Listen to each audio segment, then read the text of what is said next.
लेकिन साथियों, आपको याद होगा हमारी सेना ने जब सर्जिकल स्ट्राइक और एयर स्ट्राइक की, तब कांग्रेस और उसके साथी क्या भाषा बोल रहे थे?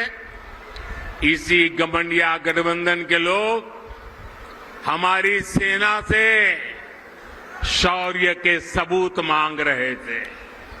भाइयों और बहनों, सेनाओं का अपमान, देश का विभाजन, ये कांग्रेस पार्टी की पहचान है। जब तक इंडी अलायंस के लोग सत्ता में रहे, इन्होंने हमारे जवानों के हाथ बांध कर रखे। दुश्मन हमला करके चला जाता था, ये जवानों को जवाब देने की इजाजत नहीं देते थे। हमारे जवान 1 रैंक 1 पेंशन की मांग करते थे, कांग्रेस ने इसे भी पूरा नहीं होने दिया। हमारी सरकार बनी तो हमने सैनिकों को 1 रैंक 1 पेंशन का अधिकार भी दिया और सीमा पर पलटवार करने की छूट भी, खुली छूट दे दी। आज दुश्मन को भी पता है ये मोदी है, ये नया भारत है। ये नया भारत घर में घुसकर मारता है।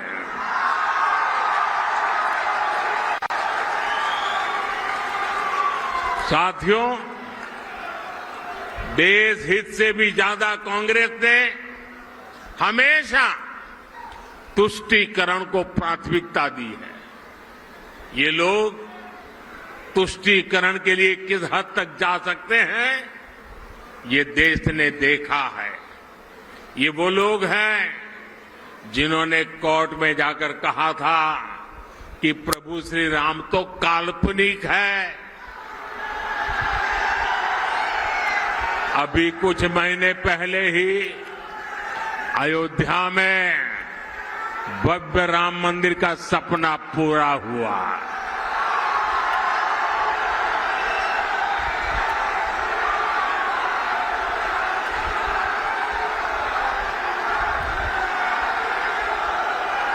पूरा देश प्राण प्रतिष्ठा का उत्सव मना रहा था,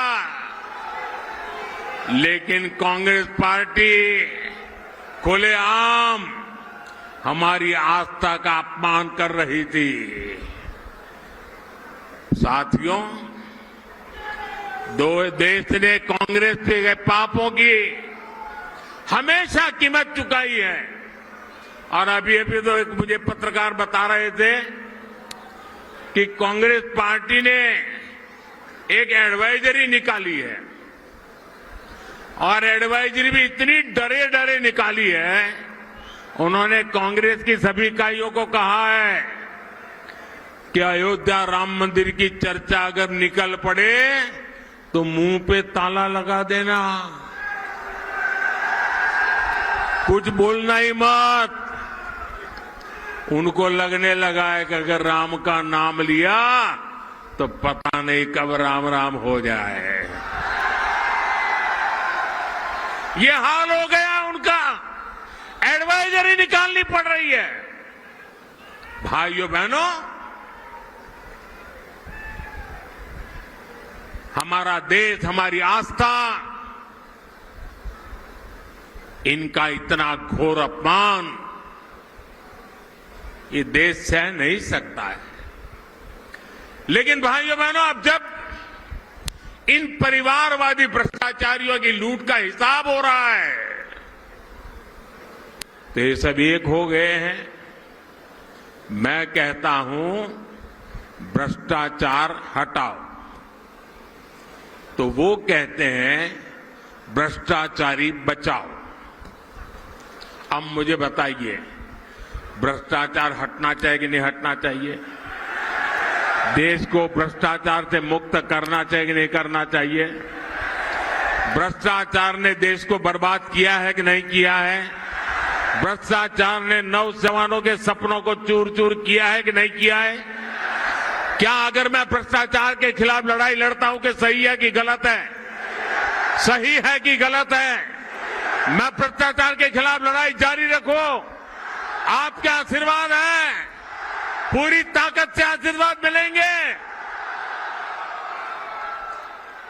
आपने देखा होगा इस समय घमंडिया गठबंधन के लोग चुनाव की रैलियां नहीं कर रहे हैं, भ्रष्टाचारियों को बचाने की रैली कर रहे हैं। आप मुझे बताइए, कांग्रेस के सांसद के ठिकाने पर छापा पड़ा और वहां से अलमारी में, बक्सों में बंद किए हुए 300 करोड़ रुपए से ज्यादा मिले और टीवी पर देश ने देखा, और केवल कांग्रेस के एक सांसद के पास से एक जगह पर से 300 करोड़ का खजाना मिला है। और क्या क्या होगा वो तो अभी खोजना है। 10 साल में अकेले ईडी ने भ्रष्टाचारियों से 1 लाख करोड़ रुपए से ज्यादा की संपत्ति जब्त की है।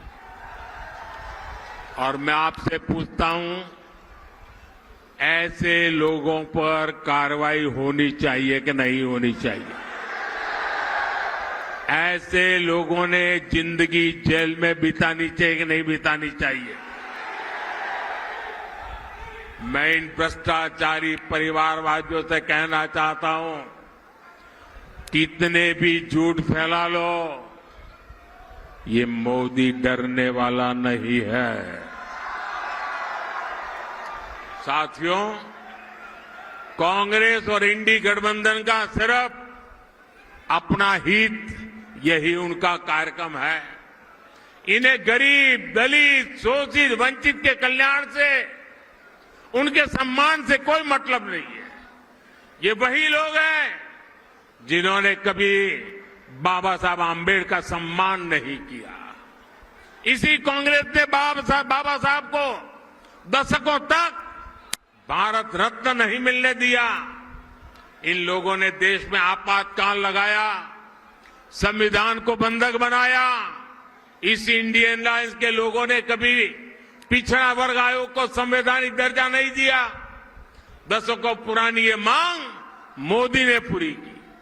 भाजपा ने देश को दलित राष्ट्रपति दिए, देश की पहली आदिवासी महिला राष्ट्रपति दी, लेकिन इन्हें चुनाव हरवाने के लिए इंडी गठबंधन वालों ने पूरी ताकत लगा दी। अब 19 अप्रैल को शोषितों, वंचितों के ऐसे विरोधियों के साथ क्या करना है आपको पता है ना? 19 अप्रैल को क्या करना है पता है ना? पता है ना? अपने यहां राजस्थान में कहते हैं, अकलमंद ने इशारों ही गणो। साथियों, चूरू में भाई देवेंद्र झांझड़िया जी, झुंझुनू में शुभकरण चौधरी जी, सीकर में स्वामी सुबेदानंद सरस्वती जी, मैं आज आपके पास उन सब के लिए आशीर्वाद मांगने आया हूं।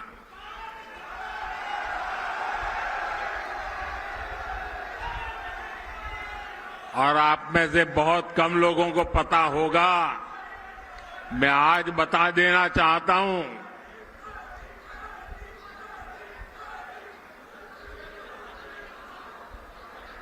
चूरू में जो उम्मीदवार है देवेंद्र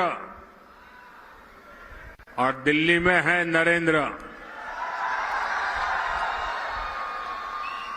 आप में से बहुत कम लोगों को पता होगा, देवेंद्र के साथ मेरा बहुत पुराना निकट नाता रहा है।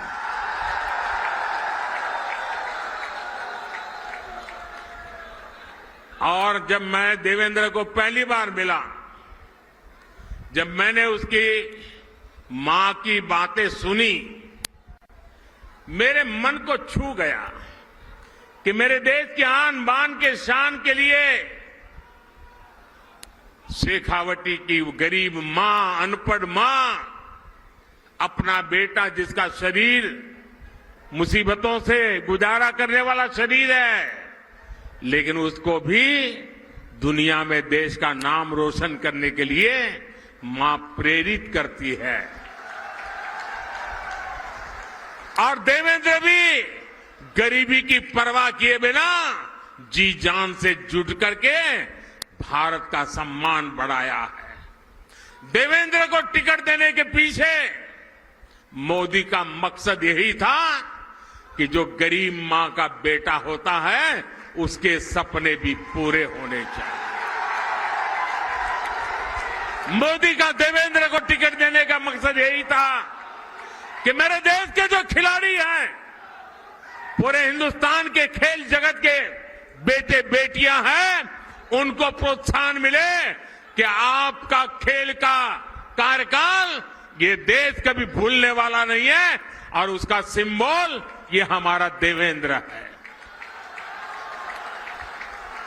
और इसलिए मैं चुरू वासियों से विशेष रूप से ऐसा गरीबी से ही लड़ा, ऐसा नहीं, दुनिया में जाकर के देश का डंका बजाया, ऐसे मेरे साथी को, चाहे वो चुरू हो, झुंझुनू हो या सीकर हो, आप भारतीय जनता पार्टी को भरपूर आशीर्वाद दीजिए। और मैं आपको विश्वास दिलाता हूं, आपके सपनों को पूरा करने के लिए मैं एड़ी चोटी का जोर लगा दूंगा जी।